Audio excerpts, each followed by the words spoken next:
কবিতাৰ শিৰোনাম বিষাদৰ গান। আজি 9 বছৰৰ মূৰত দুৱাৰ খুলিছো, মকৰা জাল এলান্ধৰে পৰিপূৰ্ণ কোঠা। চাৰিওদিশ মাথো এন্ধাৰ আৰু এন্ধাৰ।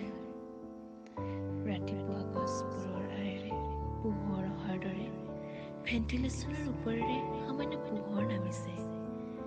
ফুটপাথেৰে খোজকাঢ়োতে যিটো গোন্ধ মই অনুভৱ কৰোঁ, ঠিক তেনেকুৱা গোন্ধ এটাই মোৰ নাকত লাগিছে।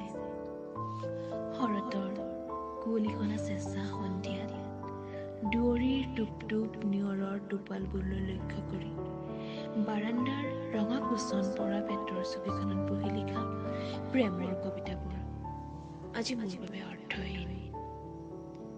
কোনে জানিছিল মোৰ জীৱনত এনে পৰিৱৰ্তনৰ বতাহ বলিব বুলি?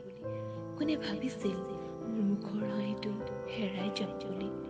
কোনে জানিছিল মোৰ কবিতা এদিন অৰ্থহীন হ'ব বুলি? মোৰ কথাবোৰ বৰ গধুৰ যেন লাগিছে নেকি? মোক লৈ কোনোবাই দুখ কৰিছে নেকি? দুখ নকৰিবা, মইতো তেনেকুৱাই। কেতিয়াবা বিষাদৰ গান গাওঁ, কেতিয়াবা ৰঙীন হোৱাৰ কবিতা ৰচো, কেতিয়াবা আকৌ মৃত্যুৰ আতংক শুনি জ্বলি পকি উঠো, কেতিয়াবা নিজৰ জীৱন বিষাদ গাঁঠো। মইতো তেনেকুৱাই।